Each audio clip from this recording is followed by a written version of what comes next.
નમસ્કાર દર્શક મિત્રો, હું સતીશ હળિયલ, વિષય નિષ્ણાત જમીન વિજ્ઞાન કૃષિ વિજ્ઞાન કેન્દ્ર ગીર સોમનાથ. મિત્રો, આજના વિડીયોમાં આપ સર્વે મિત્રોનું હાર્દિક સ્વાગત કરું છું.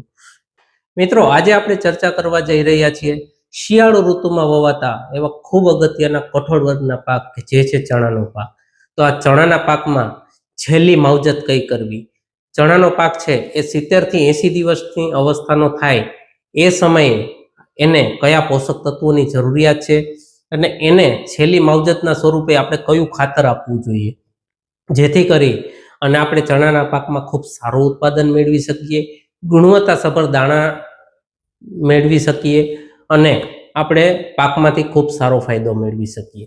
તો મિત્રો, આપણે આ અવસ્થાએ કયા વોટર સોલ્યુબલ ખાતરોનો ઉપયોગ કરવાનો છે, કયા સમયે કરવાનો છે અને કેવી રીતના કરવાનો છે, આ બધી બાબતોની આપણે ચર્ચા છે એ આજના વિડીયોમાં કરશું. તો આ માહિતી મેળવવા માટે થઈ અને આ વિડીયોને અંત સુધી નિહાળજો, જેથી કરી અને આપણે સૌ માહિતી મેળવી શકીએ કે ચણાના પાકમાં 70 થી 80 દિવસની અવસ્થાએ કયું પાણીમાં દ્રાવ્ય ખાતર છે એ ખાસ કરીને આપવું જોઈએ. તો આવો આ વિડીયોની શરૂઆત કરીએ. મિત્રો, 70 થી 80 દિવસની અવસ્થા એ ચણાના પાકની અંદર આમ જોવા જઈએ તો આ નિર્ણાયક અવસ્થા છે. આ અવસ્થાએ અત્યાર સુધી આપણે પાકની અંદર જે કોઈ માવજત કરેલી હતી એને યોગ્ય સમયે પિયત આપેલા હતા, એને આપણે પાયાની અંદર ખાતરો આપેલા હતા, પાછળથી પૂરતી ખાતરો આપેલા હતા, પાણીમાં દ્રાવ્ય ખાતરો આપેલા હતા. આ બધી વસ્તુઓની અત્યાર સુધી જેટલી મહેનત કરી, પરંતુ જો આ છેલ્લી કાળજી અને છેલ્લી માવજત જો ન કરવામાં આવે તો ઘણીવાર એવું બને કે આપણા દ્વારા અગાઉ કરેલી મહેનત છે, અગાઉ જે આપેલા ખાતરો છે એનું યોગ્ય વળતર અથવા યોગ્ય ઉત્પાદન ન મળે. આ 70 થી 80 દિવસની અવસ્થાએ આમ ગણીએ તો મોટાભાગના ફૂલ છે એ આવી ગયા હોય. હવે ફૂલ ઓછા આવશે. હવે મોટાભાગના પોપટા છે એની અંદર દાણા ભરાવાની શરૂઆત થઈ ગઈ છે. હવે આપણે આ દાણા છે એને વધુ ભરાય, દાણા છે એ સારી માત્રાની અંદર ભરાય, દાણો ભરાવદાર બને અને કોઈ પણ પોપટો ખાલી ન રહે, એના માટે થઈને આપણે કાળજી રાખવાની છે. હવે આપણે મિત્રો નવા ફૂલ આવે એના માટે મહેનત નથી કરવાની. હવે આપણે ચણાનો પાક છે એ વૃદ્ધિ અને વિકાસ કરે એના માટે થઈને આપણે મહેનત નથી કરવાની. પરંતુ આ અવસ્થાએ જેટલા પોપટા આવી ગયા છે એ પોપટાની અંદર તમામે તમામ દાણા છે એ યોગ્ય માત્રાની અંદર ભરાય, ભરાવદાર બને, દાણો વજનદાર બને અને ગુણવત્તાસભર બને, એ બાબતની આપણે કાળજી છે એ આ અવસ્થાએ ખાસ કરીને આપણે રાખવાની છે. તો મિત્રો, આ અવસ્થાએ પોષક તત્વોની દ્રષ્ટિએ આમ જોવા જઈએ તો હવે એને નાઇટ્રોજનની જરૂરિયાત પડશે નહીં, એટલે આપણે વધુ માત્રાની અંદર અથવા નાઇટ્રોજન છે એને આપણે આપવાનું ટાળવું જોઈએ. આ અવસ્થાએ ચણાના પાકને જે પોષક તત્વોની જરૂરિયાત પડે એ પોષક તત્વ છે પોટેશિયમ, એટલે કે આપણે જેને પોટાશ તરીકે ઓળખીએ છીએ. આ પોટાશ છે એની જરૂરિયાત છે એ આ અવસ્થાએ ખાસ કરીને પડે છે. તો આ પોટાશ છે એને આપણે ખાતર તરીકે આપવાનું છે. અન્ય પોષક તત્વોની જો વાત કરીએ તો એને માઇક્રોન્યુટ્રિયન્ટની ખાસ જરૂર પડશે. માઇક્રોન્યુટ્રિયન્ટમાં પણ ખાસ કરી અને ઝીંક, એટલે કે જેને આપણે જસત તરીકે ઓળખીએ, આ જસત અને બીજું તત્વ છે બોરોન. તો આ ઝીંક અને બોરોન આ બંનેની જરૂરિયાત પણ આ અવસ્થાએ ખાસ કરીને પડવાની છે.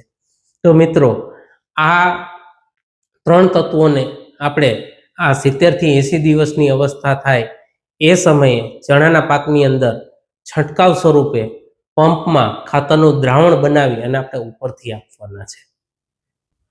તો મિત્રો, વાત કરીએ કે આપણે પોટાશ આપવા માટે થઈ અને કયા ખાતરનો ઉપયોગ કરીએ. આમ તો પોટાશ માટે થઈ અને મ્યુરેટ ઓફ પોટાશનો ઉપયોગ ખાસ કરીને ખેડૂતો જમીનમાં કરતા હોય, પરંતુ આપણે જ્યારે પોટેશિયમનો છંટકાવ સ્વરૂપે ઉપયોગ કરવાનો હોય ત્યારે ખાસ કરી અને સલ્ફેટ ઓફ પોટાશ, એટલે કે SOP, કે જેને આપણે 0050ના નામે ઓળખીએ છીએ. તો આ 0050 સલ્ફેટ ઓફ પોટાશ છે એનો ઉપયોગ આપણે આ અવસ્થાએ કરવાનો છે.